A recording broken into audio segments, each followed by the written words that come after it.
चलो, shall we start? Good afternoon, everyone. Hello, hello, hello, hello, hello, hello, hello. आवाज आ रही है? Hello, आ रही है ना? ओके, चलो.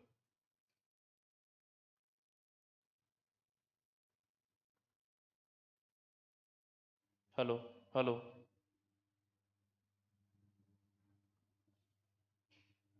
हेलो, हेलो, हेलो,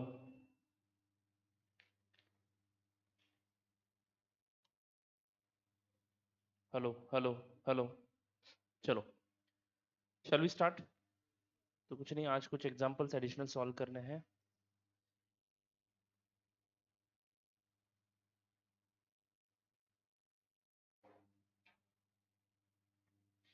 हाँ जी. तो क्वेश्चन नंबर 6 किया था हमने complete. Come to question number 7.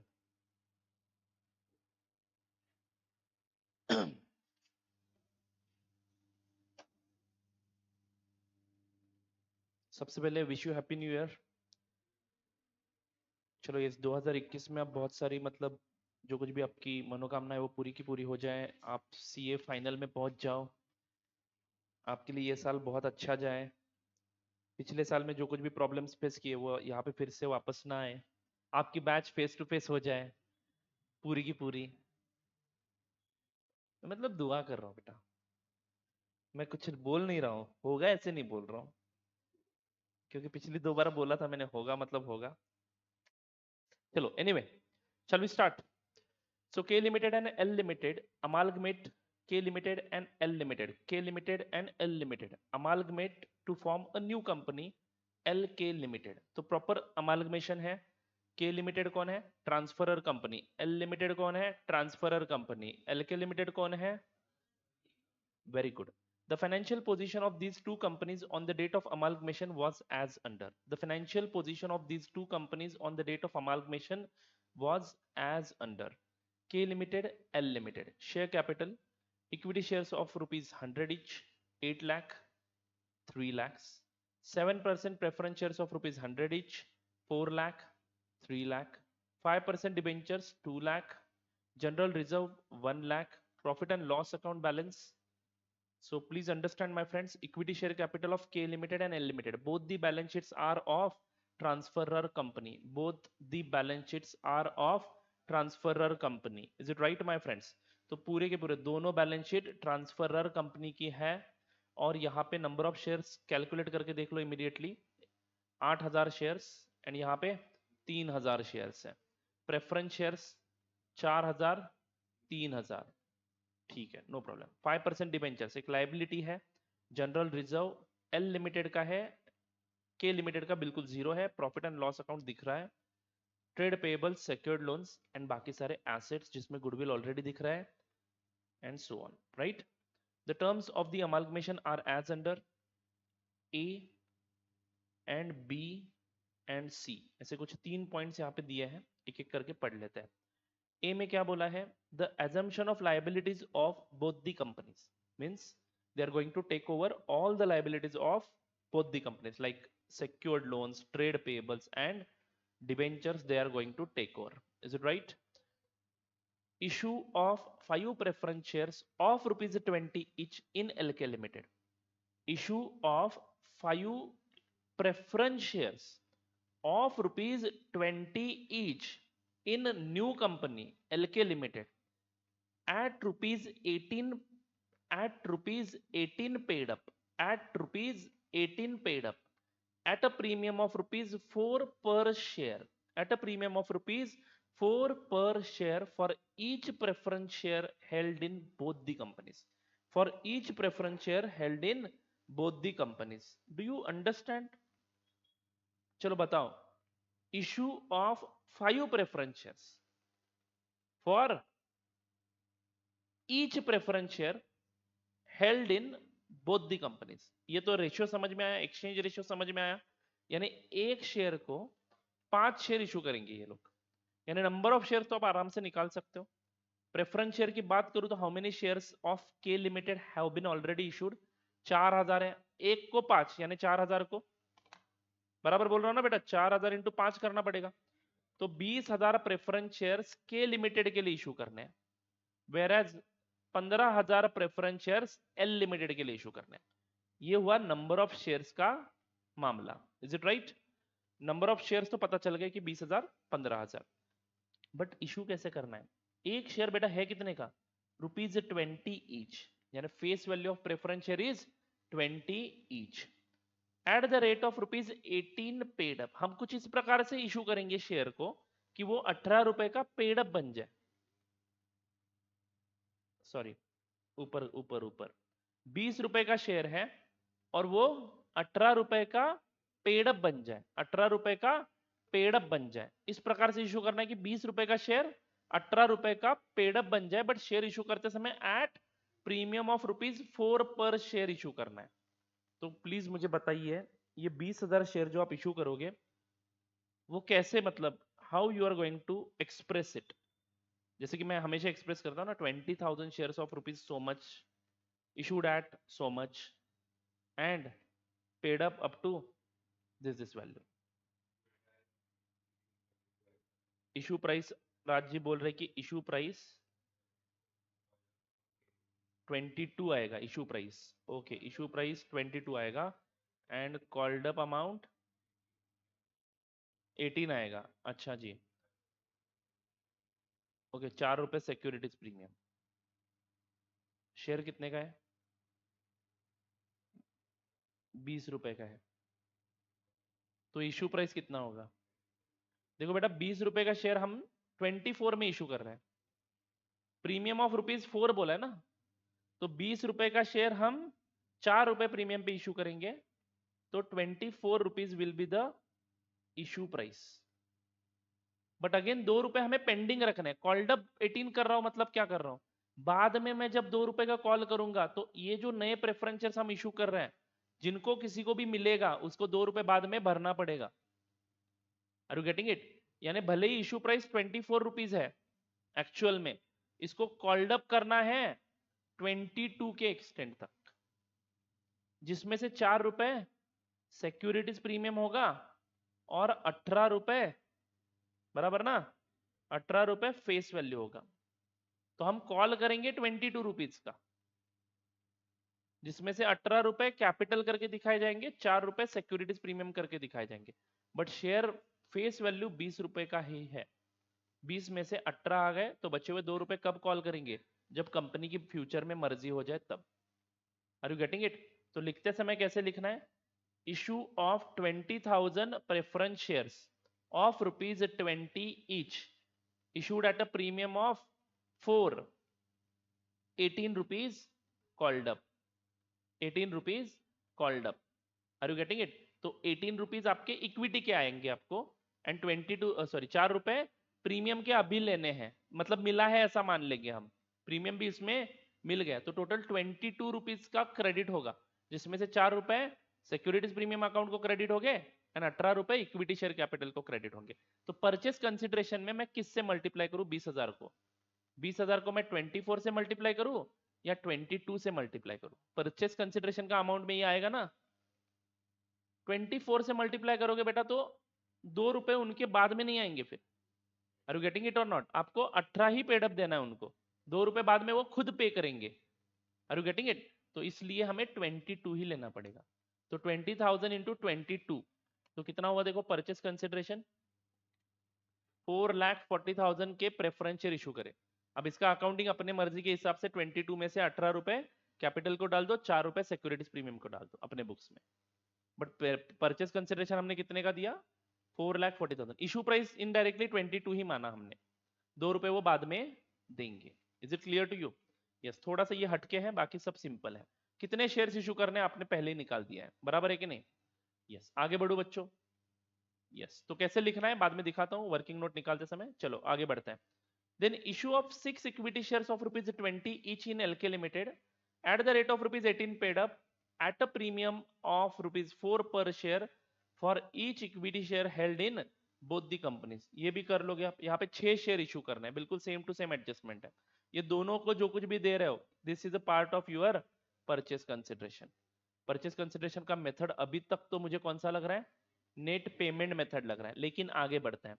In addition necessary cash, देखो बेटा क्या बोला है, नेसेसरी कैश कितना है नहीं बताया, necessary cash should be paid to the equity share holders of both the companies as is required to adjust the right of the shareholder of both the companies in accordance with the intrinsic value of the shares of both the companies। यानी intrinsic value उनको मिलना ही चाहिए, दोनों company का compare करके देख लो उतना amount, यानी इनडायरेक्टली इनको क्या मिलना चाहिए, नेट एसेट मिलना चाहिए। दोनों की इंट्रिंसिक वैल्यू कंपेयर करके आप लोग एक्सचेंज रेशियो डिसाइड करते हो, लेकिन एक्सचेंज रेशियो यहाँ पे तो ऑलरेडी डिसाइडेड है।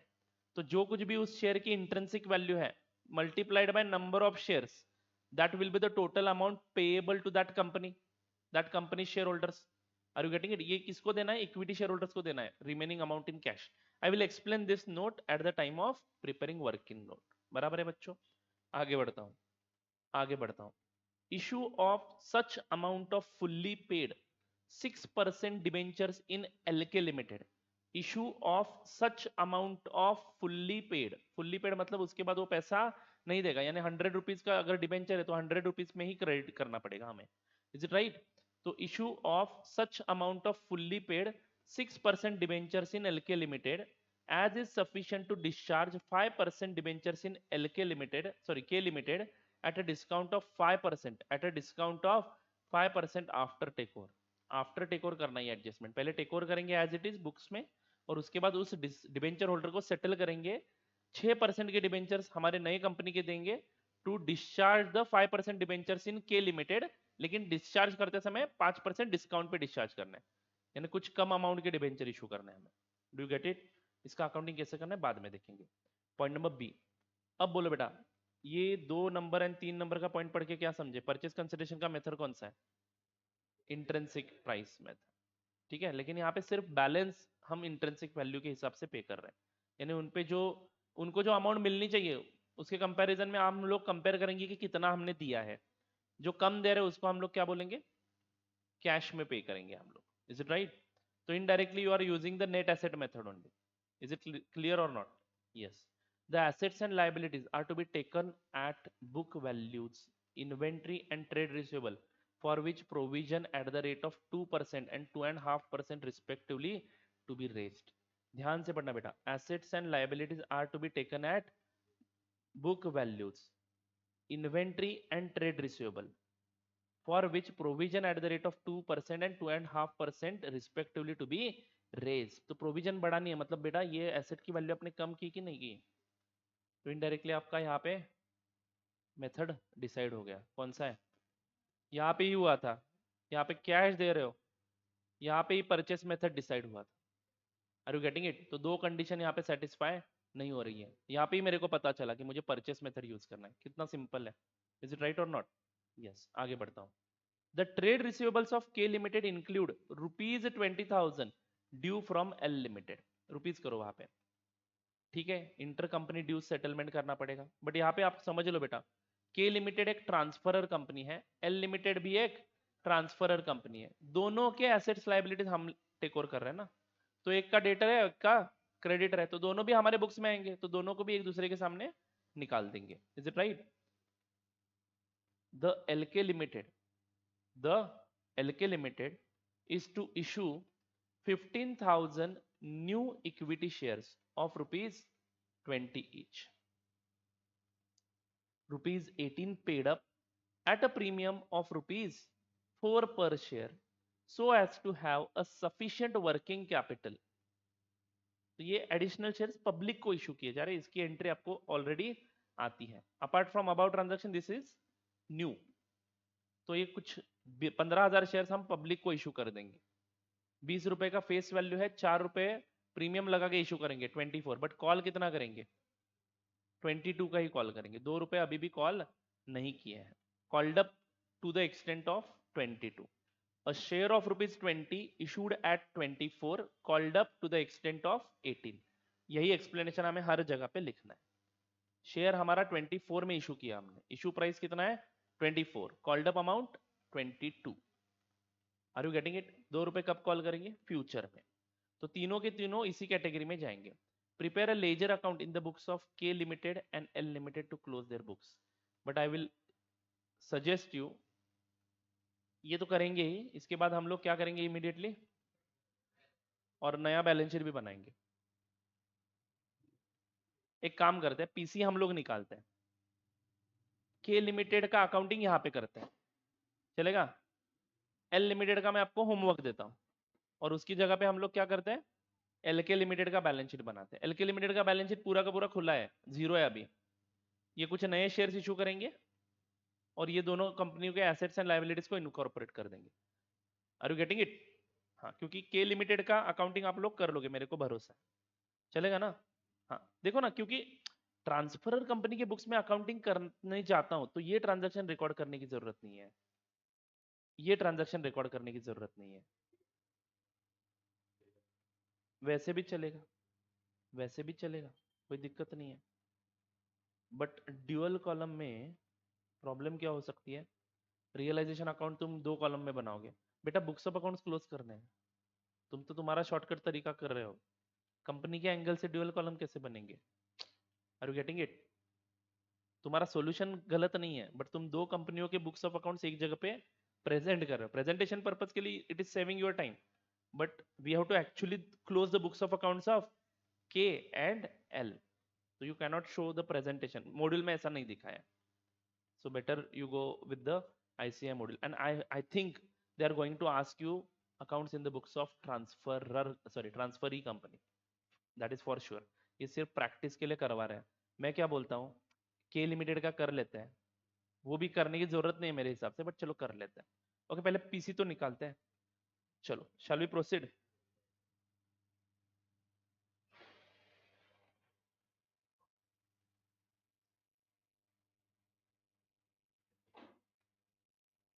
Right down statement showing calculation of purchase consideration.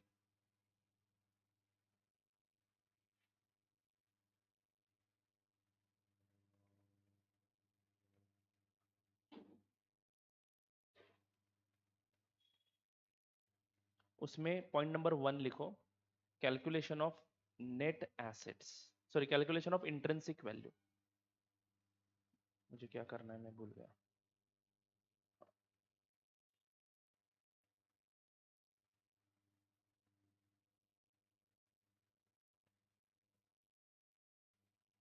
रुको मैं लिखता हूँ।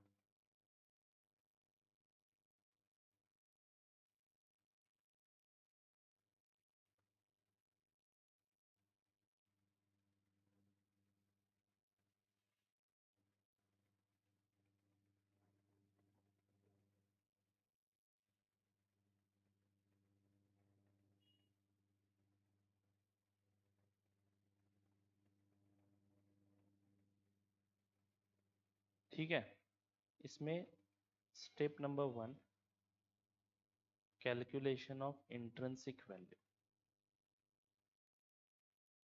मैं आपको समझना चाहिए इसलिए ऐसे प्रेजेंट करके दे रहा हूँ। Okay, value of shares, 2 column बनाएंगे, के लिमिटेड एल लिमिटेड, बराबर है क्या बच्चों? इंट्रिंसिक वैल्यू का फॉर्मूला याद है आपको? What is the formula?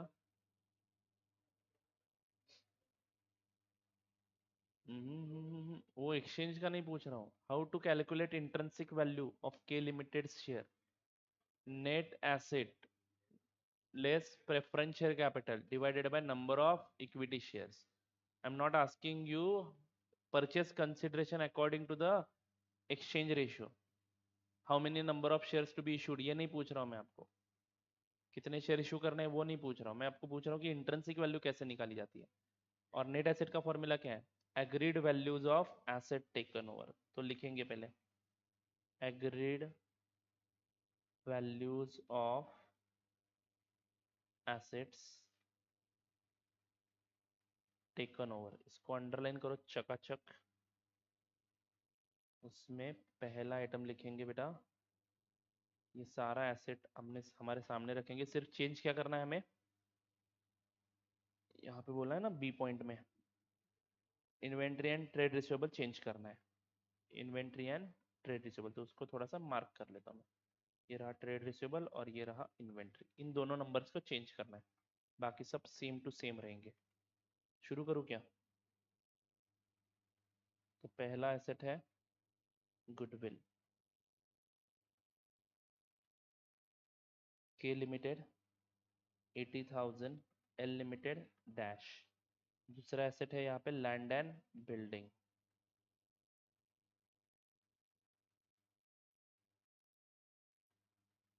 Land and building, K limited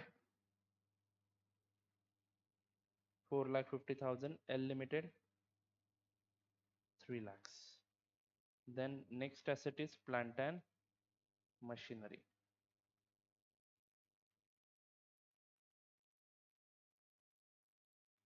6,20,000, 5 lakhs. Right है? नेक्स्ट है बेटा फर्नीचर एंड फिटिंग्स। चलो डू इट फास्ट, समय नहीं है हमारे पास, टाइम बहुत ही कम है। 2022 का एक दिन खत्म नहीं हुआ है अभी तक। 60,000, 20,000। Shall we proceed? Then trade receivables, यहाँ पे लिखते समय ऐसा लिखो, trade receivables less 2.5%। Is it right? 2.5% से कम करना है ना, डायरेक्टली चाइनीज कैलकुलेटर पे 2,75,000 माइनस 2.5%, 268,125।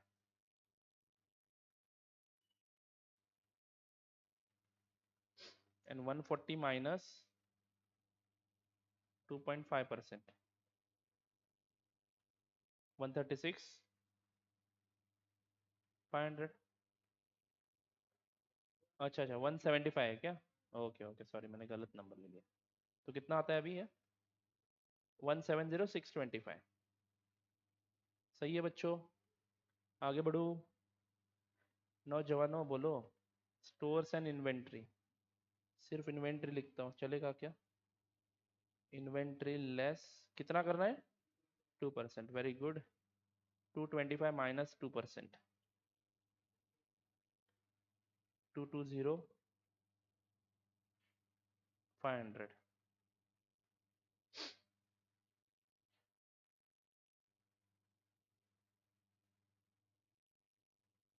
137,200। सही है? सभी बच्चों को समझ में आ रहा है क्या? Agreed value of asset taken over, cash and bank take over किया है क्या? बिल्कुल, cash and bank, cash at bank है क्या?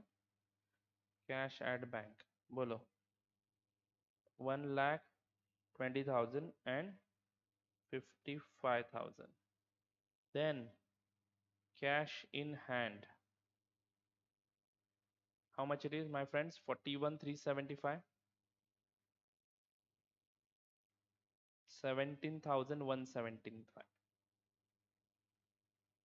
सही है क्या? Yes. 80,000 plus 4,50,000 plus 6,20,000 plus 60,000 plus 268,125 plus 220,500 plus 1,200, sorry 1,20,000 plus 41,375। तो ये आ गया बेटा 18,60,000। 3 lakh plus 5 lakh plus 20,000 plus 170,625 plus 137,200 plus 55,000 plus 17,175, 12 lakh. ये agreed values of asset taken over आया। बी क्या लिखना है? Agreed values of liabilities taken over,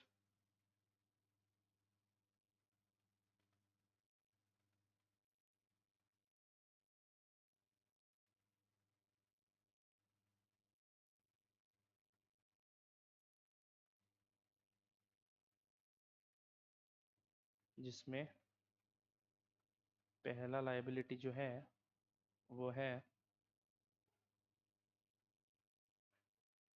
debentures, है ना? कितने डिबेंचर्स? 2 लाख रुपीज।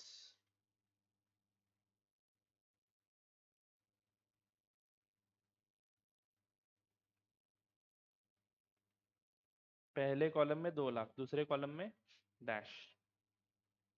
देन अगला आइटम है ट्रेड पेबल्स। बेटा अब देखो, ये डिबेंचर्स टेक ओवर करके बाद में आपको 5% डिस्काउंट पे सेटल करना है, लेकिन क्वेश्चन में क्या बोला है? आफ्टर टेक ओवर बोला है।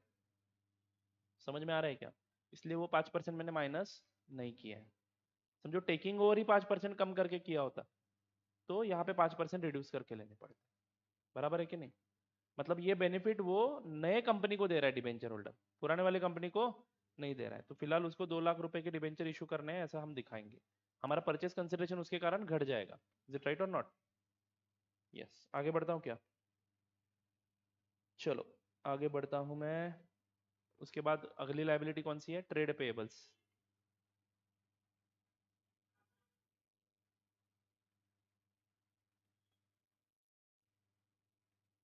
1 लाख, 2 लाख 10 हजार। सही है बच्चों। नेक्स्ट आइटम है सेक्योर्ड लोन्स।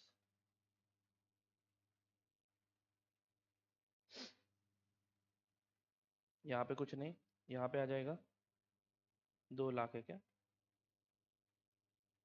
तो चलो टोटल करो।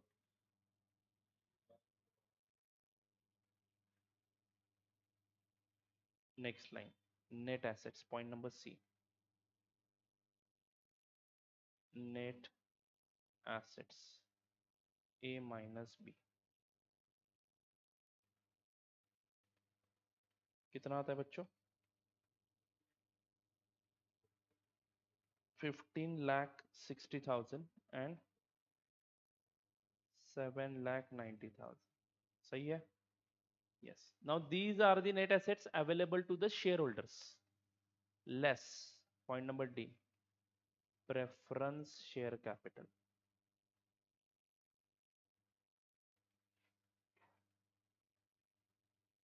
Less preference share capital.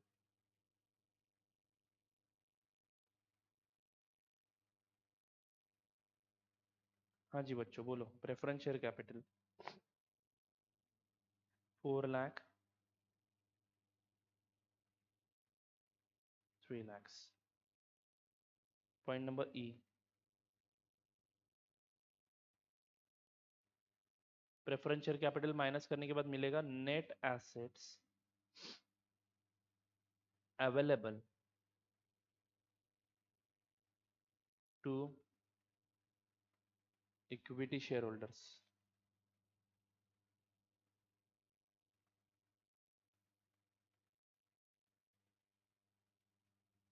बोलो बच्चों कितने हैं वो? 11,60,000 और 4 लाख।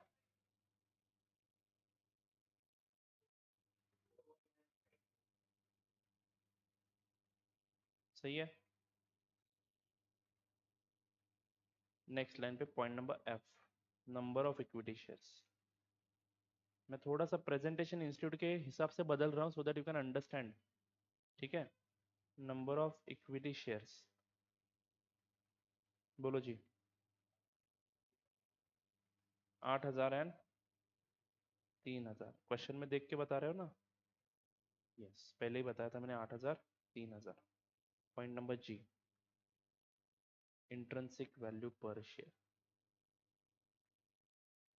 इस प्रकार से इंट्रिंसिक वैल्यू निकाली जाती है, यानी इनके एक शेयर को 11,60,000 डिवाइडेड बाय 8,000, 145 रुपीज के एसेट अटैच्ड है। बराबर है ना? Net asset divided by number of shares मतलब क्या? एक शेयर को कितने रुपए के एसेट मिलेंगे? तो 4,90,000 डिवाइडेड बाय 3,000 शेयर्स, यानी एक शेयर को मिलेंगे 163.3333। राउंड मत करना। Are you getting it? तो इतने रुपए के शेयर्स एसेट्स पर शेयर को अटैच्ड है, मतलब ये इनका मूलभूत राइट है, अधिकार है। इज इट राइट और नॉट? अरे बोलो ना बच्चों, इजंट इट देयर राइट? एक शेयर को एक 145 रुपीज मिलने ही चाहिए राइट नाउ। एग्जिस्टिंग कंपनी में मिलता है, एग्जिस्टिंग कंपनी में मिलता है, assuming these are the real values of assets and liabilities. Are you getting my point? Land and building की प्राइस कितनी है? 4,50,000। तो ये मिलना चाहिए इनको, इनका हक है ये। हमने दिया क्या है उनको? हमने कुछ शेयर्स दिया है और उसका पेड अप वैल्यू वगैरह कुछ कुछ पकड़ा है हमने, बराबर है क्या? तो उस हिसाब से हम जो देंगे उसका टोटल लेंगे और उसको कंपेयर करेंगे इस 11,60,000 के साथ ही ना। Are you getting it? तो इंस्टीट्यूट ने क्या किया है, 11,60,000 में से डायरेक्टली जो दिया वो माइनस किया, तो बचा हुआ अमाउंट कैश में देना है। लेकिन आपको ये समझ में नहीं आएगा, लेकिन मैं जो अभी प्रेजेंटेशन लिख के दूंगा उसमें आपको समझ में आएगा कि हाँ हमने इंट्रिंसिक वैल्यू के हिसाब से उनको एडजस्टमेंट करके कैश दी। Are you getting it? तो मैं आपको वो भी पढ़ाऊंगा, लेकिन उसके पहले write down statement showing calculation of purchase consideration. ऊपर लिखा क्या आपने? बराबर है ना? तो number 2, step 2, purchase consideration.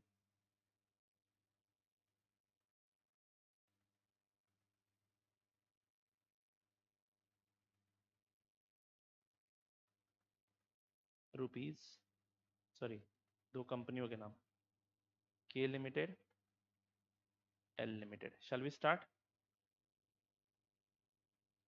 Point number A, number of shares. अब देखो मजे की बात क्या है, नंबर ऑफ शेयर्स कितने हैं के लिमिटेड के?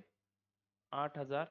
एल लिमिटेड के 3,000। आप मेरे को ही पागल बोलने वाले हो, मेरे को पता है, but please come on, right like this only. Okay, तो 8,000 शेयर होल्डर्स है और इनके 3,000 शेयर होल्डर्स है। पॉइंट नंबर बी, आपको बोला ना कि इंट्रिंसिक वैल्यू के हिसाब से परचेस कंसिडरेशन देना है और अगर कुछ कम ज्यादा पड़ रहा है तो कैश में देना है। तो मैं इंट्रिंसिक वैल्यू के हिसाब से परचेस कंसिडरेशन निकाल रहा हूँ। इंट्रिंसिक वैल्यू पर शेयर, इसकी है 145 और इसकी है 163.3333। तो बेटा इस हिसाब से टोटल परचेस कंसिडरेशन कितना है? कृपया करके कैलकुलेटर पे मल्टीप्लाई मत करिएगा, यहाँ पे वही करके आपने ये निकाला है। तो 11,60,000 ए इंटू बी, एंड यहाँ पे कितना आएगा? 4,90,000। Total purchase consideration to equity है ये, समझे क्या बच्चों? इक्विटी शेयर होल्डर्स को इतना मिलना चाहिए, बराबर है क्या? प्लस प्रेफरेंस शेयर होल्डर्स को भी मिलना चाहिए अमाउंट, कितना? 4 lakh and 3 lakhs। Is it right और नॉट? बराबर है कि नहीं बच्चों? हाँ, बट चलो अभी हम काम करते हैं। Point number D, add amount payable to preference share holders. कितना पे किया वो बाद में देखेंगे, अमाउंट पेएबल टू, नहीं तो एक काम करते, चलो प्रेफरेंस शेयर होल्डर्स का कैलकुलेशन इसमें लेंगे ही नहीं। समझे क्या बच्चों? 11,60,000 देने हैं। एक काम करते हैं, प्रेजेंटेशन हम लोग अलग तरह से करते हैं। अब ये रहा total purchase consideration to equity share holders. आगे लिखते हैं point number D, purchase consideration, purchase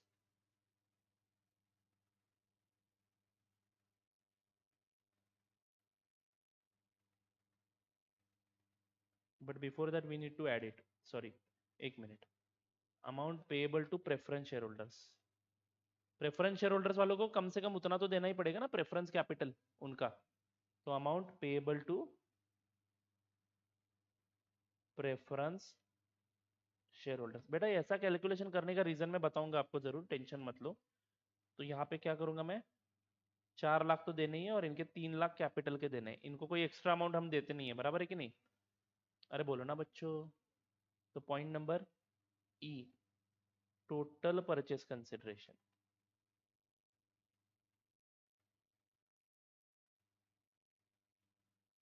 to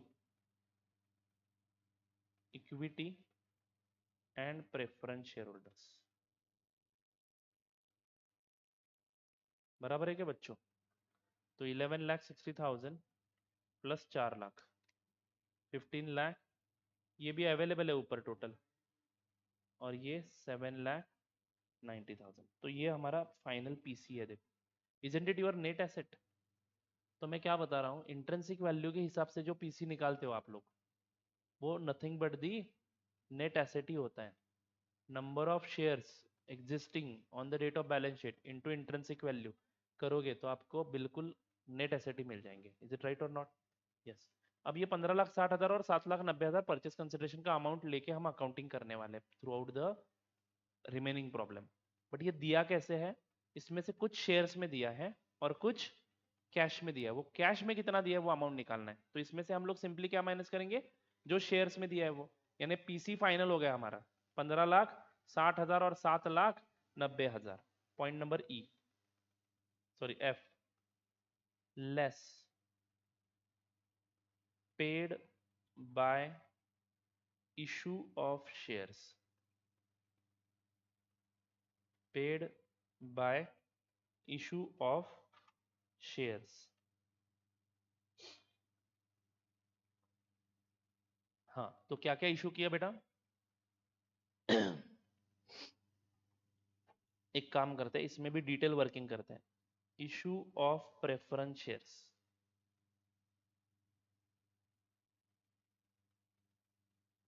in LK limited, बराबर है क्या? Issue of preference shares in LK limited at the rate sorry of ₹20 each, issued at a premium, sorry, issued at 24, issued at 24 comma ₹22 paid up।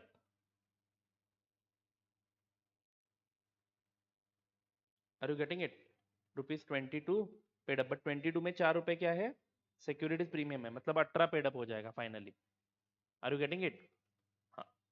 तो ऐसे shares मैंने किसको किसको issue किए, के लिमिटेड को इशू किए एंड एल लिमिटेड को इशू किए, बराबर है क्या बच्चों? के लिमिटेड को कितने इशू किए, 5 शेयर इशू करते हो आप एक शेयर के लिए। के लिमिटेड के एग्जिस्टिंग कितने हैं, 8,000 नहीं 4,000, सॉरी 400 नहीं 4,000, बराबर है ना? तो 4,000 इंटू 5, के लिमिटेड को मैंने 20,000 इशू करे, 20,000 शेयर्स, एंड एल लिमिटेड को 15,000 शेयर्स इंटू ₹22 करूंगा ना मैं? अरे बोलो ना बच्चों। तो के लिमिटेड के कॉलम में 20,000 इंटू 22, तो ये 4,40,000 रुपए। देखो यानी प्रेफरेंस शेयर होल्डर्स को 40 ज्यादा जा रहे हैं। Are you getting it? हाँ। और यहाँ पे 15,000 इंटू 22, 3,30,000, इनको 30,000 ज्यादा जा रहा है। Are you getting it? कुल मिला के 15,60,000 दोनों को मिलके मिला है, दोनों को मिला के मिलेगा। उसमें से 4 लाख जाने चाहिए थे, 40,000 ज्यादा जा रहे हैं, तो ये नुकसान कौन उठाएगा? इक्विटी शेयर होल्डर्स के खाते में से कम कर दिया जाएगा। अकाउंटिंग करते समय देख लेना फर्क आएगा ये 40 और 30। चलो आगे बढ़ू क्या? हाँ, अब क्या इशू करना है? Issue of equity shares in LK limited. थोड़ा सा अलग से लिखना पड़ेगा, इसमें थोड़ा सा कंफ्यूजन हो सकता है आपको, आप ठीक से लिखेंगे okay. Issue of equity shares in LK limited, कितने शेयर्स इशू करने वो बाद में लिखेंगे, उसका डिनोमिनेशन लिखते हैं। Of issue of equity shares in LK limited of ₹20 each, issued at, एक मिनट, इशूड एट 18 ही लिखो, 18 कॉल्ड अप, नहीं 18 कॉल्ड अप लिखो, 20 देखो ठीक से लिखते हैं। Issue of equity shares in LK limited of ₹20 each, ₹18 called up at a premium of ₹4 each, समझे क्या? तो 18 प्लस 4 22 हो जाएगा। ये अच्छा लगेगा ना, क्योंकि आई कांट से कि 22 रुपीज पेड अप है। How can a 20 rupees share be 22 rupees paid up? तो ये थोड़ा सा गलत हो जाएगा, तो यहाँ पे भी थोड़ा सा रेक्टिफाई कर दो please. Issue of preference shares in LK limited of rupees 20 each, ये बीच में जो लिखा है वो काट दो, rupees 22 paid up at a premium of, जगह नहीं है तो आगे एक्सटेंड करो, कोई दिक्कत नहीं है, at a premium of rupees 4। समझे क्या? Issue of preference shares in LK limited of rupees 20 each, issued, issued काट दो ये 20 each, rupees 22 paid up, 20 rupees का शेयर है, rupees 18 paid up, rupees 18 paid up, बराबर है ना? Rupees 18 paid up at a premium of rupees 4, मतलब 18 रुपए का पेड अप है, 4 रुपए प्रीमियम लगा के इशू करा, यानी 22 में इशू करा। Is it right? समझे क्या बच्चों अभी? हाँ, तो ये ऐसे लिखना है, 18 रुपए पेड अप करना है आपको। 24 इशू प्राइस है मेरे को पता चला है, but I can't say that कि 22 कॉल्ड अप है, क्योंकि प्रीमियम आया है ना हमें, ऐसा मानेंगे हम लोग, प्रीमियम आपको मिला है ऐसा मान लोगे आप लोग। समझ में आ रहा है क्या? तो बोलते समय क्या लिखना है, 20 रुपीज का शेयर है, 18 रुपए कॉल्ड अप है, तो 2 रुपए का कैपिटल अभी भी आना बाकी है, लेकिन प्रीमियम पूरा आ गया, तो इशू करते समय हमने एट अ प्रीमियम इशू किया 4 रुपए से। Is it clear? हाँ, तो के लिमिटेड को कितने इक्विटी शेयर इशू करे आपने? 6 शेयर्स पर शेयर, 6 शेयर इशू कर रहे हो एक शेयर को, तो इनके तो 8,000 है, तो उस हिसाब से 48,000 शेयर्स ऑफ रुपीज 22, बराबर है क्या? तो ये हो गए 10,56,000 एंड एल लिमिटेड, बोलो बच्चों, एल लिमिटेड 3,000 शेयर्स है, तो 3,000 इंटू 6, 18,000 शेयर्स, पहला बराबर है ना 48,000, क्या गलत हुआ वो भी? 8,000 इंटू 6 बराबर है ना? यस। हाँ, तो ये कितना आया, 18,000 इंटू 22, 3,96,000। समझे बच्चों? तो यहाँ पे सब टोटल लेंगे, सब टोटल ऑफ पेमेंट, सब टोटल 3,96,000 प्लस 3,30,000, तो 7,26,000। Is it right my friends? And 10,56,000 plus 4,40,000, 14,96,000, ये पे किया बच्चों, ये पे किया।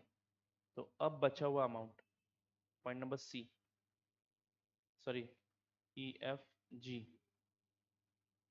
बैलेंस परचेज कंसिडरेशन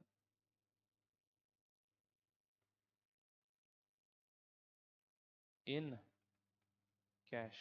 कैसे निकालोगे बेटा? Total purchase consideration point number E में मिला था, ई माइनस जी,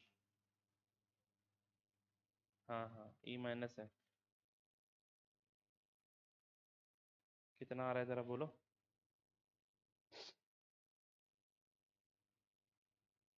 64,000, एंड वहां पे भी ठीक है, यानी मैं अगर आपको अभी पूछूं कि परचेज कंसिडरेशन कितना है, तो कितना बताओगे? 15,60,000, जो हमारे कंपनी के नेट एसेट्स ही है, जो हमारे कंपनी के नेट एसेट्स ही है, including preference share holders share. समझा क्या? चलो आगे बढ़ो। अब मॉड्यूल का वर्किंग नोट घर जाके देखो इसका, इन्होंने क्या किया पहले, shares issued to the preference share holders, ये नंबर लिया 4,40,000, 3,30,000, देन 10,56,000, 3,96,000, फिर लिखा कैश, वर्किंग नोट नंबर 1, नीचे वर्किंग नोट निकाला है उन्होंने, और वर्किंग नोट में उन्होंने डायरेक्टली नेट एसेट तक कैलकुलेशन किया। नेट एसेट में दिखाऊं क्या आपको? एक मिनट दिखाता हूँ, सो दैट अभी क्लियर हो जाए ये पॉइंट। देखो बेटा, समझना जरूरी है, वहां पे आपको समझ में नहीं आएगा,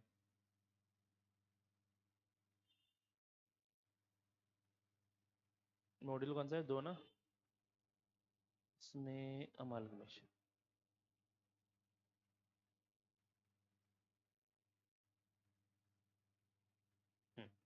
ये देखो यहाँ पे उन्होंने इस प्रकार से कैलकुलेशन किया है। ठीक है, यहाँ तक तो समझ में आ गया। हाँ, ये 64,000 उन्होंने बाद में ऐड किया है इस वर्किंग नोट के मुताबिक। इस वर्किंग नोट में उन्होंने कहीं पे भी इंट्रिंसिक वैल्यू वगैरह कुछ नहीं निकाला है। क्यों नहीं निकाला है?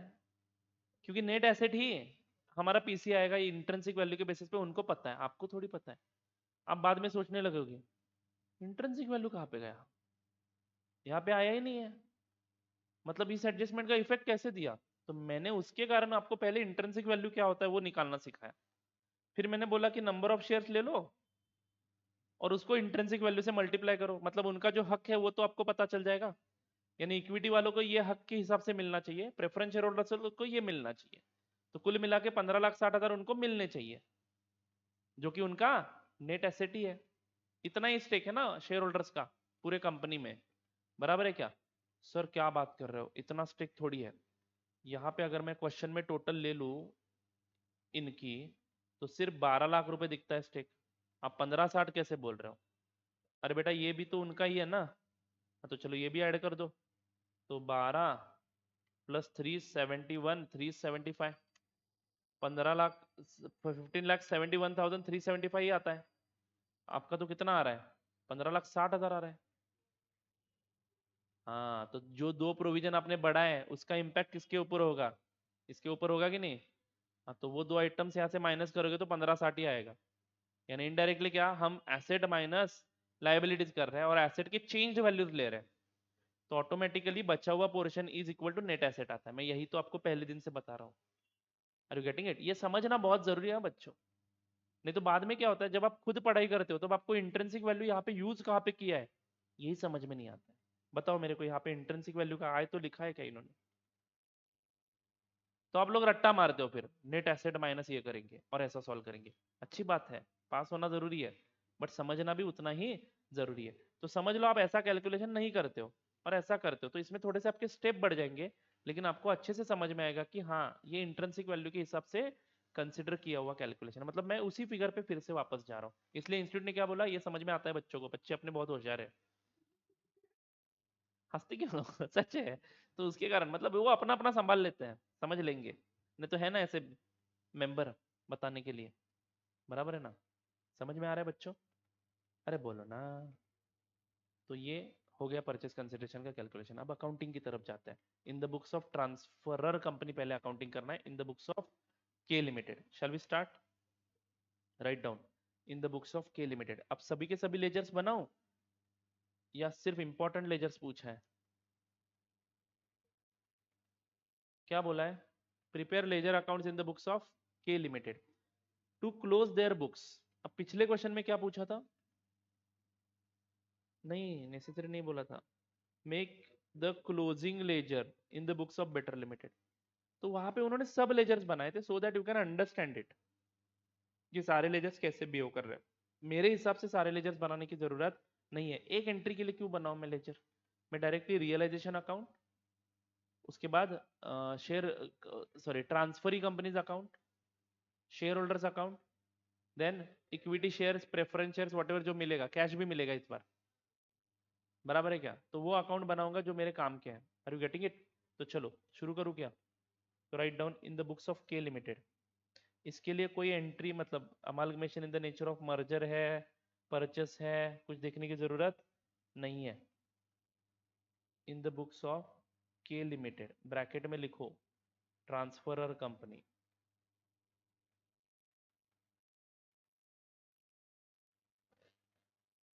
कौन सा अकाउंट बनाऊंगा मैं? पहले रियलाइजेशन अकाउंट।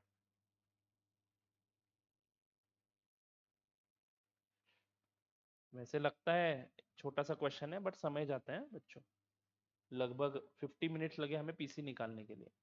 मतलब मेरे एक्सप्लेनेशन मैटर करते हैं यहाँ पे, ठीक है? बट आप जब खुद सॉल्व करोगे तो समझ आएगा डेफिनेटली। तो इसीलिए लेंदी होता है। 10 लाइन छोड़ दो। उसके बाद equity share holders account.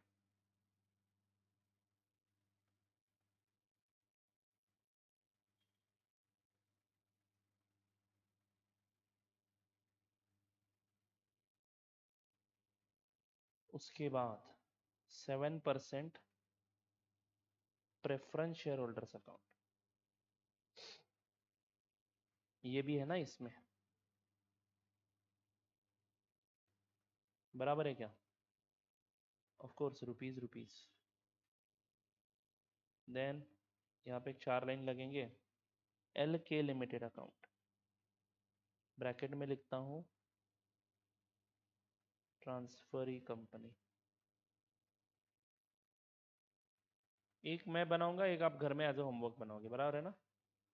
Then उसके बाद equity shares and preference shares in LK limited account बनाना है तो बना सकते हो, कैश भी बनाना है तो बना सकते हो, नहीं तो डायरेक्टली आपको अगर इफेक्ट समझ में आ रहा है तो you can skip those accounts. Skip करें, क्या होगा उसमें, इस कंपनी से यहाँ पे तो दिखेगा ही वो मिला है, तो उन अकाउंट को डेबिट बैलेंस आएगा, लेटर ऑन वो डेबिट बैलेंस शेयर होल्डर्स के खाते में ट्रांसफर कर दिया जाएगा। Are you getting it? हाँ, अब एलके लिमिटेड ने सारे के सारे एसेट्स एंड लायबिलिटीज को टेक ओवर किया है, इज इट राइट? यस, तो शुरू करूँ क्या मैं? पहले मैं ट्रांसफर करूंगा सारे assets and liabilities to realisation. अरे यार, फिर से सभी एसेट लिखना है? हाँ, सन्ड्री एसेट नहीं लिखना है, नहीं तो सन्ड्री मार्क्स मिलेंगे।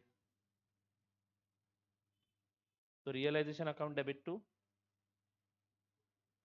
Goodwill account. अमाउंट भी बताते चलो, मेरे पास क्वेश्चन है बट मैं ओपन नहीं करूंगा बार बार, आप सामने क्वेश्चन रखिए और मुझे फटाफट अमाउंट बताइए। 80,000, मैं पूछने के बाद बताऊँ। Land and building 4,50,000, very good. Then to plant and machinery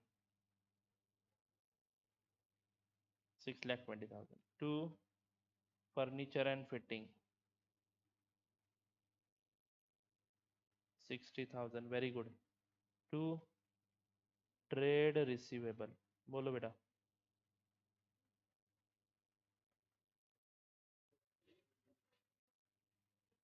2,01,25। अब जरा नलायक को अपना दिमाग जरा खोल के इमेजिन करो, मैंने क्या बोला है, what is the objective here? To close the accounts, if you transfer out of 2,75,000, if you transfer 260,125, what will happen? There will be balance in debtors account ना। तो बेटा क्लोज कैसे होगा? उस बैलेंस का क्या करोगे? वैसे ही रखोगे, वो एक अकेला लेजर रहेगा वहां पे। ऑलवेज रिमेंबर, मेरे को पता था, इसलिए मैंने अमाउंट जोर से बोलने के लिए बोला, मेरे को पता था आप ऐसा करोगे। Always transfer assets and liabilities at book values, zero करना है हमें। ग्रॉस अमाउंट नेट अमाउंट का सवाल ही नहीं आता है, वो परचेस कंसिडरेशन कैलकुलेशन करने के लिए हमें कम करके लेना है, उसके बुक्स में कम करके दिखाओ। किसके? एलके के बुक्स में। यहाँ पे कम करना नहीं है, यहाँ पे मेरे को जीरो करना है एसेट। आपके दिमाग में इतना ही होना चाहिए कि ये बैलेंस शीट जैसे तैसे करके मैं जीरो कर दूं। तो अमाउंट कितना लिखना है अभी? हाँ, तो यहाँ पे 2,75,000, ऐसे मस्त एरो करके ना मार्जिन में लिख दो, always book value. Objective is very very simple, to close the books of accounts. आगे बढ़ू क्या? Then to stores and inventory. अब बोलो इसकी वैल्यू कितनी आएगी? हाँ, अब आ गए लाइन पे, 2,25,000।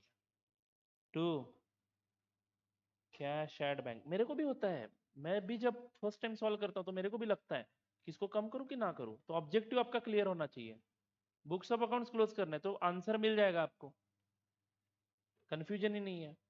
हाँ जी, आगे बढ़ता हूँ। 1,20,000, बराबर है क्या? ये भी टेक ओवर किया ना उसने, तो सबका सब जाएगा मेरे बुक्स में से। अब मेरे पास बैंक में पैसा ही नहीं रहा, उसके हाथ में चला गया वो पैसा, तो मैं अकाउंट रख के क्या करूँ? सब अकाउंट जीरो कर दूंगा मैं। करेक्ट है क्या? यस। उसके बाद सारे लाइबिलिटीज भी ट्रांसफर कर दो। 5% debentures, book value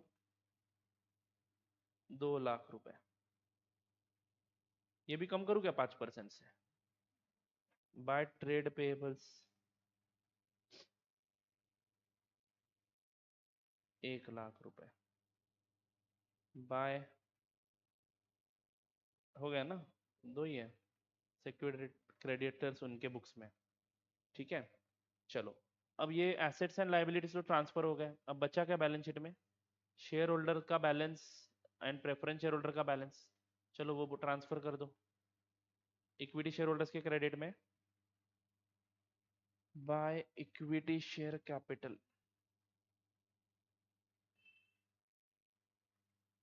how much it is? 8 lakhs। Then by profit and loss account 3,71,375। Sir आपने बोला था ये प्रॉफिट का बैलेंस कम होगा, जीरो करना है, जो है वो जीरो करना है। वो मैंने सिर्फ नेट एसेट का कंसेप्ट समझाने के लिए बताया था, नहीं तो यहाँ से माइनस कर दोगे वो स्टॉक रिजर्व, सॉरी स्टॉक का जो कम किया था वो। Are you getting it? कुछ नहीं करना है, इज इट राइट? चलो आगे बढ़ो क्या? उसके बाद 7% प्रेफरेंस शेयर होल्डर्स का बैलेंस शेयर होल्डर्स अकाउंट को डाल देते हैं by 7% preference share capital.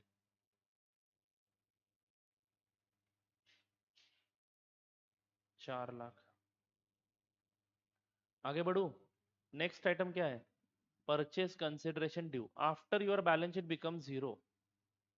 One thing you should think is purchase consideration कितना लेना है। ये सारा जो बुक्स ऑफ अकाउंट जीरो कर दिया, कितने रुपए के लिए? 15,60,000 के लिए। उसकी एंट्री लेना किसके पास से है? बाय एल के लिमिटेड। एल के लिमिटेड से लेना है और वो हमारे इस कचरा अकाउंट में डाल देना है। This is a dustbin account where I am putting all the hopeless accounts, useless accounts, which I don't have to maintain now. Is it right or not? तो ये नया वाला अकाउंट भी इसमें ही डाल के खोलेंगे हम लोग।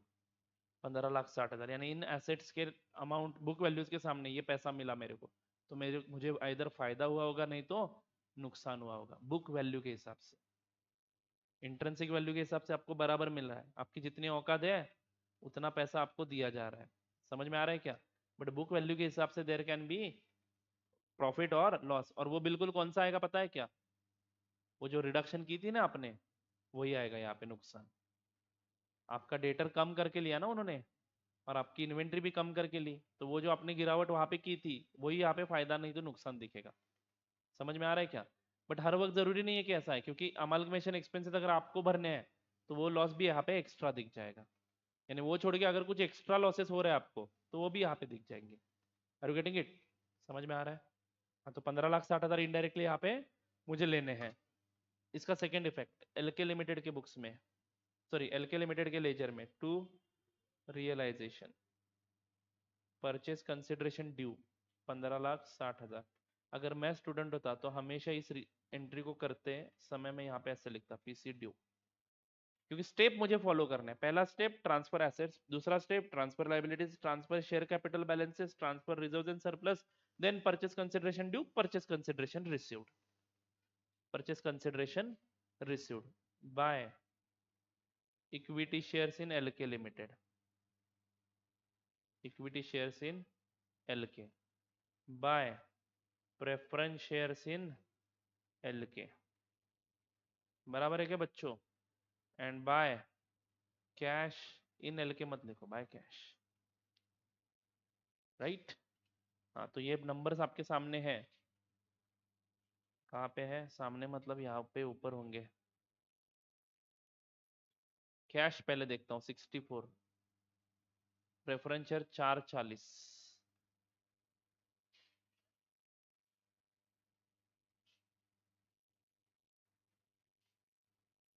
कैश कितना है? 64 है क्या?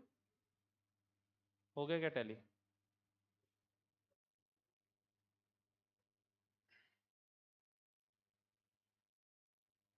ये अकाउंट क्लोज हो गया। अब ये आपको इमेजिन करना है कि ये 3 अकाउंट खुल गया, अभी खुले कि नहीं खुले? हाँ, तो प्रेफरेंस शेयर्स किसमें किसको बांट दोगे? इसको अभी डेबिट बैलेंस है 4,40,000 का, प्रेफरेंस शेयर्स को ये बांटेंगे हम प्रेफरेंस शेयर होल्डर्स में। बोलो एंट्री क्या होगी? इसको क्रेडिट करेंगे और प्रेफरेंस शेयर होल्डर्स अकाउंट को डेबिट करेंगे। तो preference share holders account debit to preference shares in L K. अगर आपको ये अकाउंट ओपन करना है तो ओपन कर सकते हो बिंदास, I don't have any problem. 4,40,000, अरे वाह, इनको तो फायदा हो गया स्कीम में, इनको तो फायदा हो गया। इनका फायदा मतलब नुकसान क्यों? क्योंकि टोटल 15,60,000 के वर्थ में से इनको 4,40,000 दे दिया, तो हमें थोड़ा कम मिलेगा इस बार, राइट? तो ये जो अकाउंट है इसको क्लोज करो, और ये जो डिफरेंस है ये रियलाइजेशन को ट्रांसफर करो।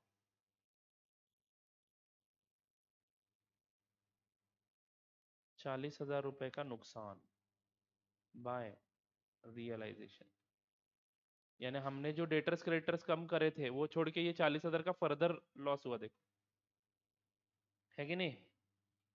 तो realisation account debit to preference share holders, इसीलिए तो इसको डस्टबिन अकाउंट बोलता हूँ। जो कुछ भी फर्क आते हैं इसमें डाल देने का, और बाद में इक्विटी वालों को बोलने का इतना ही मिलेगा रे बाबा तेरे को। चलो आगे बढ़ो क्या? हाँ, तो ये हो गया। अब इक्विटी को देने के पहले हम लोग रियलाइजेशन का लॉस पहले उनके अकाउंट में डाल देते हैं, ठीक है? तो ये क्लोज करो, और लॉस का फिगर कितना आता है देखो। डेबिट का ही टोटल ज्यादा आएगा मेरे हिसाब से।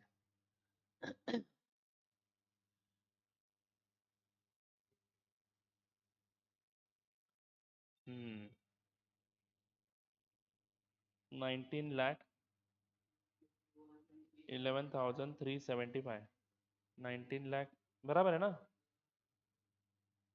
375, लॉस कितना आया? 51,375 bye equity share holders account. अब ये मत पूछो कि सर ये लॉस प्रेफरेंस शेयर होल्डर्स वालों को क्यों नहीं दिया। Anyone who is having this query, उनको मैं फिर से एक बार रिपीट करना चाहता हूँ। हमारा लॉ का फाउंडेशन का बैच प्रेफरेंस फाउंडेशन में ही था ना, या इंटर में था? प्रेफरेंस शेयर होल्डर्स को क्या क्या मिलना चाहिए, इक्विटी शेयर होल्डर्स को क्या क्या मिलता है, लॉ में नहीं है क्या? इंटर में था क्या? कहाँ पे इंटर में, कहाँ पे था? शेयर्स के टाइप्स में, equity shares with differential rights and all. अच्छा अच्छा, तो इंटर का बैच भी 1 फरवरी से है, ग्रुप 1 का। चलो आगे बढ़ो क्या बच्चों? हाँ, तो ये समझ में आया सभी को? क्या बोलना था मुझे अभी? हाँ, तो ये कर दो ना ट्रांसफर टू रियलाइजेशन। 51,375। आगे बढ़ो बच्चों, नौजवानों आगे बढ़ो। अब वो जो दो अकाउंट्स डेबिट बैलेंस दिखा रहे हैं, कौन से? Equity shares in LK and cash, वो यहाँ पे ट्रांसफर कर दो to equity shares in LK. How much? 10,56,000 and to cash 64,000।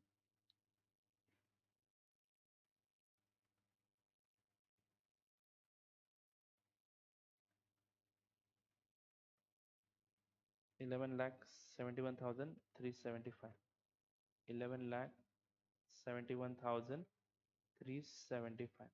आज घर जाना है, ये इसका स्क्रीनशॉट लेना है। When in the books of transferor company equity share holders account gets tallied, वो रील बनाओ। टें टें टें टें, वो नाम नहीं याद है मेरे को, और मेरे को टैग करना उसमें, हाँ।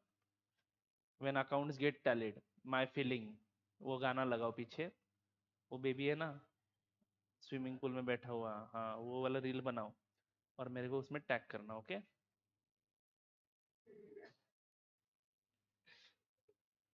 चलो आगे बढ़ता हूँ। बंदी रखो बेटा, बहुत आगे बढ़ोगे। फिक्स टाइम होना चाहिए हर चीज के लिए। You should be like robot, robo की तरह जियो, जिंदगी में आगे बढ़ोगे और खुश भी रहोगे, बराबर है ना? फिक्स टाइम होना चाहिए। इंस्टा देखना है देख लो, 8 बजकर 8 बजे शुरू करूंगा, 9 बजे खत्म, नहीं इतना भी टाइम है तो जो कुछ भी है आपके हिसाब से, समझ में आ रहा है क्या? उसी टाइम में देखना है, बाकी दिन भर हाथ नहीं लगाना उसको, कितनी भी इच्छा हो जाए, वो कंट्रोल होना चाहिए। ठीक है, ऐसे करोगे ना तो आप जिंदगी में मजे भी बहुत करोगे, मतलब that time you will not be unhappy. नहीं तो हम क्या करते हैं, देखते हैं और उसके बाद बुरा लगता है, अरे यार मैंने आधा घंटा वेस्ट कर दिया, तो उसके बाद वो फीलिंग आ जाता है नेगेटिव, और उसके कारण अगला आधा घंटा खराब। तो इससे अच्छा है कि एक स्पेसिफाइड टाइम रखते हैं और उसमें देखते हैं। वैसे भी टाइम पास कभी कभार करते हो ना, घर में टीवी देखने से अच्छा है कि अच्छा लगता है वो तो वो देख लो, लेकिन वहां पे क्वालिटी कंटेंट देखना है, फालतू की चीजें नहीं। ठीक है, उस पे भी मोटिवेशन मिलता है आपको, कुछ अच्छे थॉट्स वहां पे शेयर होते हैं, कुछ शेयर मार्केट रिलेटेड पोस्ट होते हैं, वो देखो ना। आप क्या देखते हो, डांस लोगों के, ये वाला ओ। चलो आगे बढ़ो क्या। इन the books of L U will be doing the accounting, बराबर है क्या? करोगे ना? हाँ। Now right down in the books of, question खत्म हुआ है बट हम फिर भी अकाउंटिंग करेंगे, हम थकेंगे नहीं, हम रुकेंगे नहीं, हर क्वेश्चन में सबका अकाउंटिंग कर देंगे। यहाँ पे फ्री में अकाउंटिंग करके मिलता है। चलो आगे बढ़ो क्या। लिखो, इन द बुक्स ऑफ एल के लिमिटेड, ब्रैकेट में लिखना ट्रांसफरी कंपनी, क्योंकि वो ज्यादा इंपॉर्टेंट है मेरी नजरों में। इन द बुक्स ऑफ एल के लिमिटेड ट्रांसफरी कंपनी। ठीक है। In the books of L के लिमिटेड ट्रांसफरी कंपनी, क्या लिखना है अभी, जर्नल एंट्रीज।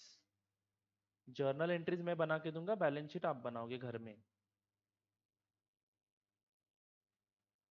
चलेगा ना? अब ज्यादा होमवर्क नहीं होता है, ऑडिट ईआरएस में होमवर्क होता है, पढ़ने का होमवर्क होता है। देते हैं होमवर्क सर? क्या देते हैं? अच्छा अच्छा, चार्ट्स वगैरह बनाने का। नहीं तो कैसे अकाउंट्स कॉस्टिंग में मैं आपको इतने होमवर्क देता था, मतलब उस वक्त टाइम नहीं मिलता था ना। तुम तो बता, तुम्हारी बैच ही अलग है, एक्सेप्शनल बैच है आपकी, सिर्फ ऑनलाइन होनी नहीं चाहिए थी, हमें भी उसका दुख है।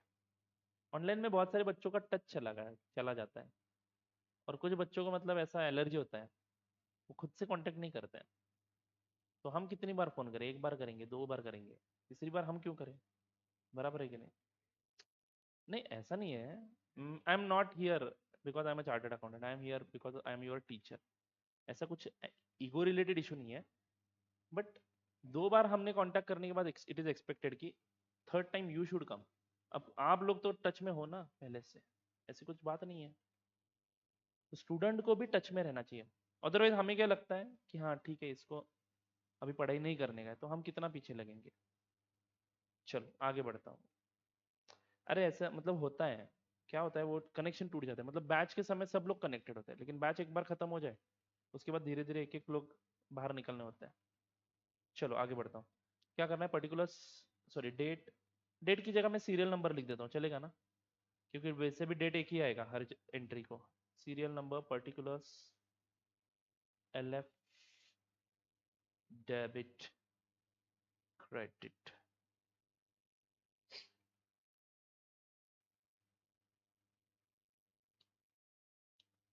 शुरू करूँ क्या? पहली एंट्री, राइट डाउन। पहली एंट्री क्या करूँ, business purchase account debit to liquidator of L limited, या शॉर्टकट एंट्री मारे directly assets and liabilities record करने की। अब एक क्वेश्चन में इंस्टीट्यूट ने शॉर्टकट मारा है, लेकिन आगे जाके क्वेश्चन देखते हो, जैसे कि अभी ये क्वेश्चन दिखाऊं मैं आपको, कौन सा है ये, रुक जाओ। मतलब क्या है, हाँ, उनको ही पता नहीं है कैसे अकाउंटिंग करना है। आपके कंफ्यूजन में अभी बैच में ही क्लियर करवाने वाला हूँ सारे के सारे। ये देखो यहाँ, मतलब जो मैंने पढ़ाया था वो यहाँ पे भी है, लेकिन पिछले क्वेश्चन में लग रहा था कि शॉर्टकट एंट्री मार दो, अब समझो यहाँ पे ऐसा अकाउंटिंग किया है और बाद में आपने शॉर्टकट मार दिया, तो क्या हर क्वेश्चन का सोल्यूशन ध्यान में रखेंगे हम लोग? नहीं, हम एक पॉलिसी फॉलो करते हैं, हम ऐसे ही एंट्री करेंगे, चलेगा? तो पहली एंट्री लिखो, business purchase account debit to 15,60,000 ना? नहीं नहीं नहीं नहीं नहीं, दोनों का ही रिकॉर्डिंग करना है अभी। हाँ याद करो, दो लिक्विडेटर के अकाउंट, बराबर है क्या? तो business purchase account debit, amount मत लिखना, business purchase account debit.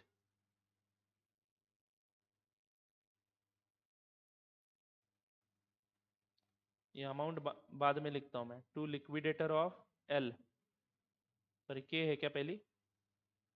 L, balance sheet के हिसाब से जाओ। हाँ, to liquidator of K, to liquidator, sorry for my hand writing, अरे आर कहाँ से लिखा मैंने, के एल, इज इट राइट? के को कितना देना है? 15,60,000, एंड एल को कितना देना है?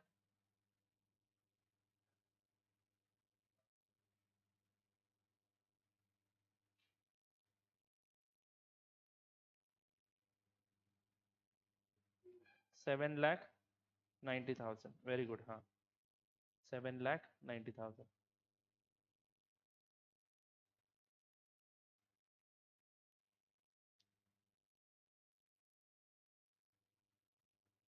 हाँ जी, ये रहा परचेस कंसिडरेशन, बराबर है ना? 7,90,000, टोटल कितना आया? Being purchase consideration due, narration लिखो, 23 लाख। अच्छा अच्छा, okay, what ever it is, write down being purchase consideration due. अब दो ऑप्शन है आपके पास, एसेट्स एंड लायबिलिटीज इनकॉर्पोरेट करने के दो ऑप्शन है। एक एक कंपनी की दो एंट्रीज करो, नहीं तो दोनों की एक साथ करो, लेकिन उस केस में दोनों का परचेस कंसिडरेशन दोनों के नेट एसेट के साथ कंपेयर करना पड़ेगा। बट बोलो यहाँ पे purchase consideration is equal to net asset है, तो बेटा यहाँ पे गुडविल भी नहीं आएगा, कैपिटल रिजर्व भी नहीं आएगा, ये कॉन्फिडेंस आप में होना चाहिए एंट्री लिखते समय। PC is equal to net asset, purchase consideration is equal to net asset ही है ना, amalgamation in the nature of purchase, अरे सॉरी आपको यहाँ पे लिखवाया नहीं मैंने, in the books of LK limited, अब यहाँ पे थोड़ी जगह होगी आपकी, तो लिखो यहाँ पे amalgamation in the nature of purchase, वो टाइप ऑफ अमालगमेशन लिख लिया करो, amalgamation in the nature of purchase, amalgamation in the nature of purchase.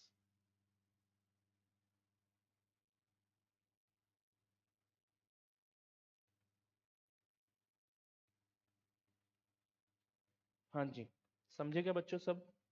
हाँ, तो अब कंबाइन एंट्री करने में कोई दिक्कत नहीं है, क्योंकि फर्क ही नहीं आएगा, क्योंकि परचेस कंसिडरेशन बिल्कुल नेट एसेट की तरह ही दे रहा हो, ये देखो आपके नेट एसेट। अब एंट्री मारते समय ये वर्किंग नोट आपके सामने रखो, ये सारे एसेट्स डेबिट होंगे बट टोटल अमाउंट के साथ, बराबर है क्या? टोटल अमाउंट निकालना पड़ेगा, ये सारे एसेट्स डेबिट होंगे आपके बुक्स में, बराबर है क्या? ये सारे लाइबिलिटीज क्रेडिट होंगे, और बिल्कुल आप ये 15,60,000 और 7,90,000 पे पहुंच जाओगे, जो आपके बिजनेस परचेस अकाउंट में ऑलरेडी आपने डेबिट करके रखा है। तो एंट्री लिखो, कंबाइन एंट्री मार रहा हूं मैं, चलेगा ना? हाँ, नेक्स्ट लाइन पे लिखो number 2 entry, goodwill account debit 80,000, सही है क्या? Land and building account debit, bracket में दिखा हुआ पे 450 प्लस 3, ब्रैकेट में दिखाओ बेटा, अगर मैं स्टूडेंट होता तो मैं ब्रैकेट में लिखता 4,50,000 plus 3,00,000, 7,50,000, at least for some items you should write this, क्योंकि फ्यूचर में जब आप सेल्फ स्टडी करोगे तो पता चलेगा आपको। कंबाइन एंट्री मारी है हमने, 450 plus 3, then plant and machinery account debit 620 plus 5, 6,20,000 plus 5,00,000, 11,20,000, then furniture and fitting debit 80,000,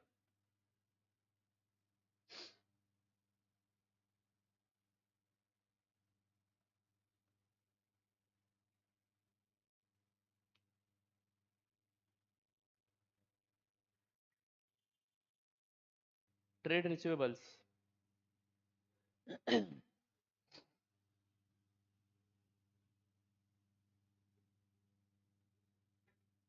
है ना, यहाँ पे सामने है, working note I have given to you, और आपको वो वर्किंग नोट ही देखना है, फिर से कैलकुलेशन क्यों कर रहे हो? Already you have return in your notebook this working note, isn't it? हाँ, तो वहां से ही ले लो ना नंबर्स। मैंने क्या बोला, वो वर्किंग नोट सामने रख के ही एंट्री करनी है आपको, ठीक है? हमारी दिखाओ वर्किंग नोट, ये देखो हमारी वर्किंग नोट यहाँ पे है।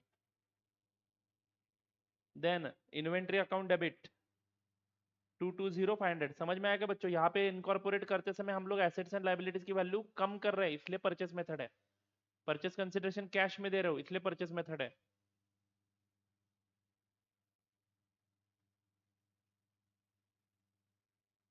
इन्वेंट्री अकाउंट डेबिट 220,500 प्लस 137,200 357,700, सही है क्या? Then cash at bank debit 1,20,000 plus 55,000 1,75,000। Cash in hand 41,375 plus 17,175 58,550।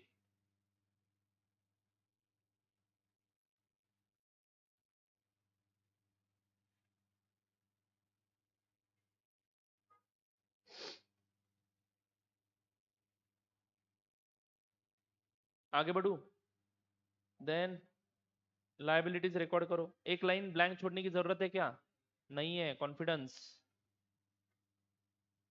To debenture, कौन सा था वो डिबेंचर? 5% था क्या? हाँ, टू 5% डिबेंचर्स, डिबेंचर होल्डर्स लिखो, क्योंकि अभी तक हमने उनको डिबेंचर इशू नहीं किया हमारे कंपनी के, वो उनके कंपनी के डिबेंचर्स है।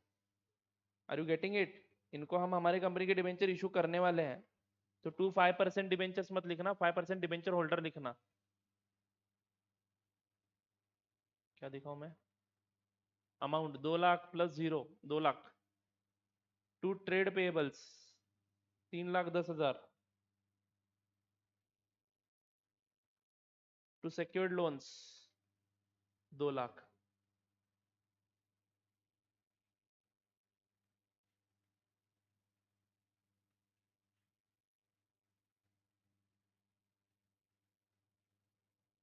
रोहित कहाँ पे है? लगता है गाँव चला गया, ऑनलाइन देख रहा होगा। एनीवे, 4 + 3, सॉरी, 2 लाख रुपए बराबर है ना? टू बिजनेस परचेस अकाउंट लिख दो बिंदास, टू बिजनेस परचेस अकाउंट, पूरा का पूरा बिजनेस परचेस का बैलेंस क्रेडिट कर दो। कितना आया था वो? 23,50,000। कर दिया? Yes, very good. हो गया क्या टैली? डेबिट क्रेडिट होना ही चाहिए, because PC is equal to net asset, simple है। इसीलिए तो उन्होंने आपको बुक्स ऑफ अकाउंट सुन के नहीं पूछे ना, बराबर है क्या? आगे बढ़ो बच्चों, अब अगली एंट्री क्या करेंगे? क्वेश्चन पढ़ेंगे। क्या क्या करने के लिए बोला? इन the books of transferee company. ये नंबर 1 हो गया, नंबर 2 एडजस्टमेंट हो गया, 3 हो गया, ये 4 नंबर का होना है। ये 3 पहले परचेस कंसिडरेशन के साथ रिलेटेड है, वो कर दिया हमने। 4 नंबर का क्या है देखो, issue of such amount of fully paid 6% debentures in LK limited as is sufficient to discharge 5% debentures in K limited at a discount of 5% after take over. बोलो इसकी एंट्री क्या होगी? आफ्टर टेक ओवर 5% का discount consider करके हमें नए debentures issue करने हैं। तो आपके बुक्स में ऑलरेडी कितने परसेंट के? वो 5% debentures, debentures in K limited आपके बुक्स में ऑलरेडी क्रेडिट बैलेंस दिखा रहे हैं, तो उसको डेबिट करो। राइट डाउन, क्या नाम दिया था उस अकाउंट को आपने? 5% debenture holders in K limited account debit. Amount कितना है? 2 लाख रुपए है। इसमें 5% हम डिस्काउंट करेंगे, तो 2 लाख में से 5% गया, बराबर ना? 10,000 जाएंगे, तो 1,90,000 देना है, तो 10,000 रुपए डिस्काउंट मिला हमें हमारे नए डिबेंचर इशू करते समय। तो discount on issue of debenture, discount on issue of debenture, बराबर है ना बच्चों? कितना? 10,000।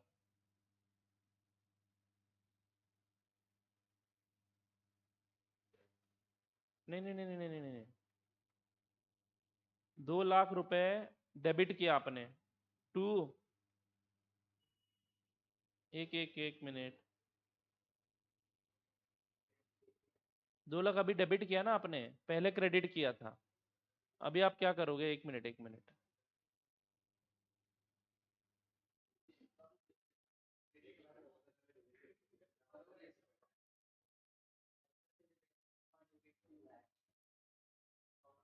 अभी आपके बुक्स में कितने की लाइबिलिटी दिख रही है? तो उसको हमने पूरा का पूरा डेबिट करा, बराबर है। और आप इशू क्या कर रहे हो? 6% डिबेंचर्स फुल्ली पेड कर रहे हो, as is sufficient to discharge the 5% debentures in LK limited at a discount of 5%। ये जो नया डिबेंचर है वो at a discount of 5% issue करोगे। नहीं नहीं नहीं नहीं नहीं, हाँ तो पूरा, एक मिनट, अभी आपके बुक्स में 2 लाख रुपए की लाइबिलिटी दिख रही है ना बच्चों, तो ये आप डेबिट करोगे, ये जीरो हो जाएगी। टू नए डिबेंचर इशू करोगे 6% वाले, लेकिन ये कितने रुपए के इशू करोगे? 1,90,000 के। तो आपको 10,000 का प्रॉफिट जो हो रहा है वो कैपिटल रिजर्व हो जाएगा, आपको फायदा हो रहा है, नुकसान नहीं हो रहा है। उनका अमाउंट डिस्काउंट कर रहे हैं, तो मैं गलती से आपको क्या बता रहा था, डिस्काउंट डेबिट करने के लिए बोल रहा था, वो नहीं करना है। तो वही मैं बाद में समझ में आया। तो टू 6% डिबेंचर लिखो, टू 6% डिबेंचर्स। समझ में आया क्या? 2 लाख की लाइबिलिटी आपने 1,90,000 में खत्म कर दी, 1,90,000 टू। अब सवाल आता है कि ये प्रॉफिट कहाँ पे रिकॉर्ड करो? ये कैपिटल प्रॉफिट है, अमालगमेशन के वक्त क्रिएट हुआ है, तो टू कैपिटल रिजर्व। समझे क्या?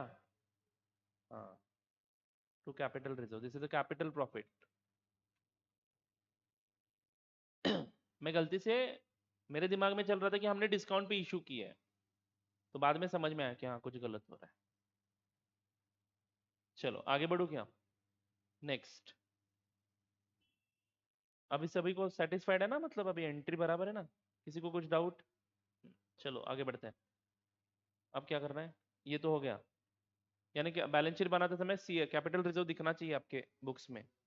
यस, आगे बढ़ता हूँ। Next, the assets and liabilities are to be taken, और बुक वैल्यू ये कर दिया। ट्रेड रिसीवेबल, हाँ ये करना है ना, trade receivable of K limited. आपने के लिमिटेड के क्या क्या एसेट्स टेक ओवर कर लिया, ट्रेड रिसीवेबल कर लिया, बराबर है क्या? तो उसमें क्या इंक्लूडेड है? एल के पास से 20,000 आने वाले हैं, यानी इनडायरेक्टली एल की लाइबिलिटी भी जो टेक ओवर किया हमने ट्रेड पेएबल की। तो एंट्री क्या मारनी है? Simply trade payable account debit to trade receivable करो, trade payable account debit to trade receivable. इसका इफेक्ट बैलेंस शीट बनाते समय आना दिखना चाहिए, शेड्यूल में दिखाओगे less inter company dues. Balance sheet बनाओगे ना आप लोग? 20,000।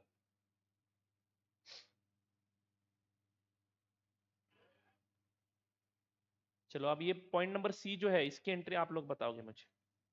15,000 नए शेयर इशू करें, जो फेस वैल्यू 20 रुपए के है, पेड अप वैल्यू है 18 रुपए, लेकिन इशू किए हैं 4 रुपए प्रीमियम पे, यानी 22 रुपीज यू विल रिसीव।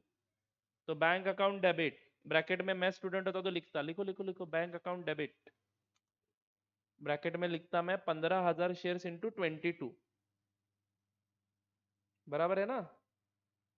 अरे वो लिक्विडेटर को सेटल करना रह गया हमारा, वो बाद में करते हैं, लास्ट में करते हैं। एक्चुअली 3 नंबर की एंट्री वो हमेशा रख दीजिए, ठीक है? इट्स ओके, थोड़ा ऊपर नीचे हुआ तो चलता है। Bank account debit 15,000 share into 22, बराबर है क्या? To equity share capital account, अगर मैं स्टूडेंट होता तो 15,000 इंटू,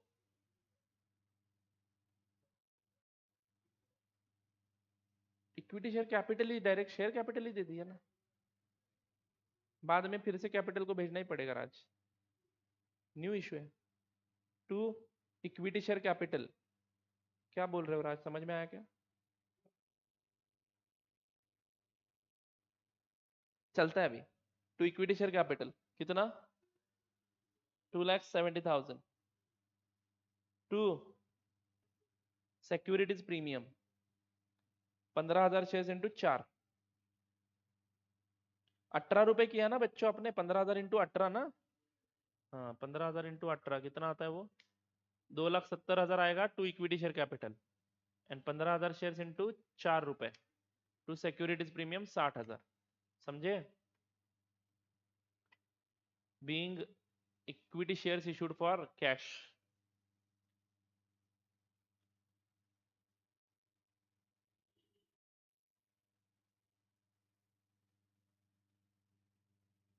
चलो आगे बढ़ो।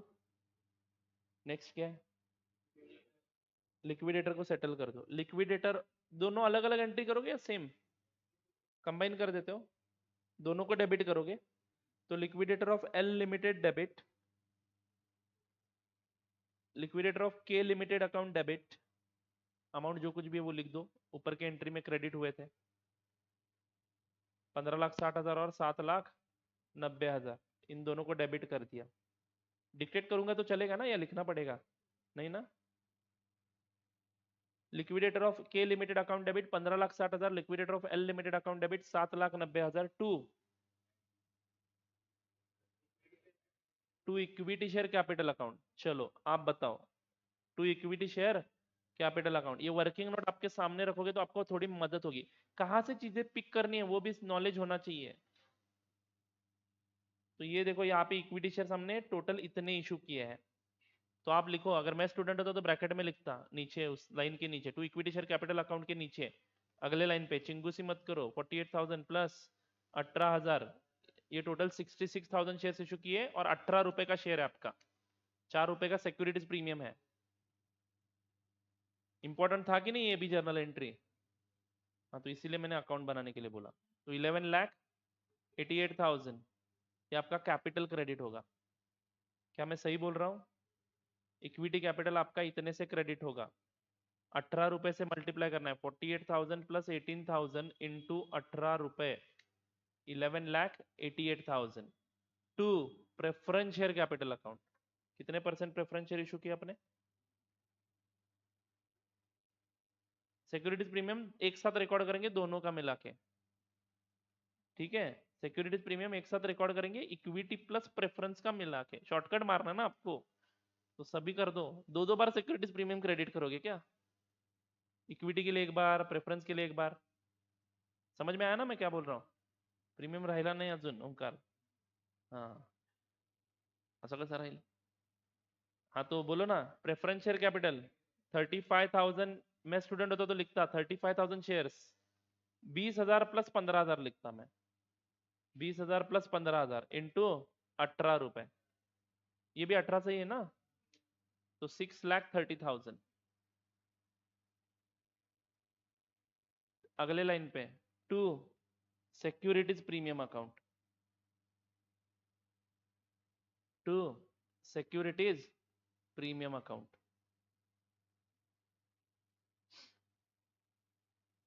अगर मैं स्टूडेंट होता तो लिखता, देखो यहाँ पे कैसे, 20,000 प्लस 15,000 प्लस 48,000 प्लस 18,000, ये सारे शेयर्स मैंने इशू किए हैं इंटू ₹4। कुछ दिमाग में घुस रहा है क्या? नहीं तो अलग अलग एंट्री करो, मुझे कोई प्रॉब्लम नहीं है, बट अभी आप एकदम फाइनल वाले स्टूडेंट बन चुके हो तो आप ऐसे शॉर्टकट कैलकुलेशन झेलने के लिए तैयार हो गए हो, कोई दिक्कत नहीं है। 4,04,000 हुआ क्या डेबिट क्रेडिट टैली? हो गया ना? अरे टू कैश भी है ना, हाँ तो कैश लिखो ना, 64 प्लस 64 टू कैश, 64,000 प्लस 64,000 वो रहेगा। देखो टैली नहीं होगा तो समझ में आएगा, कुछ तो रह गया।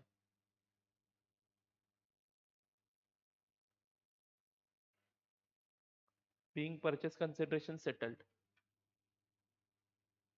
otherwise you can pass two entries, there is no problem in that.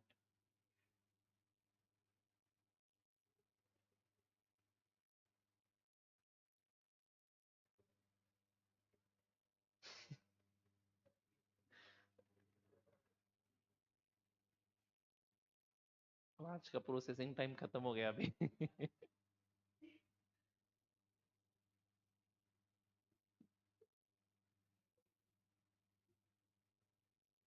ये यहाँ पे देखो वर्किंग नोट, इसीलिए बोलता हूँ मैं, ये जो चीजें बताता हूँ इसको ध्यान में रखना। कौन सा वर्किंग नोट कब रेफर करना है पता चलना चाहिए। हर वक्त मेहनत मत करो, हर वक्त कैलकुलेटर पे निकालने की जरूरत नहीं। Once you calculate the number in any working note, always try to use that, that will save your time. ठीक है, इसीलिए ये लिखते समय डिटेल लिखना जरूरी है। चलो एनीवे, समझ में आया। अब बचा हुआ काम क्या है, बैलेंस शीट बनाने का। जो एग्जाम में बैलेंस शीट पूछते हैं, एग्जाम में they don't ask you journal entries, so you should be sufficient enough, or you should be able to draw a balance sheet without passing journal entries। इतना perfect होना चाहिए आपका मालूम मुझे। डिफिकल्ट नहीं है बेटा, बहुत ही सिंपल है। ये जो अभी कैलकुलेशन जर्नल एंट्री के ब्रैकेट में लिखा, वो आपको वहां पे सिक्योरिटीज प्रीमियम में लिखना है।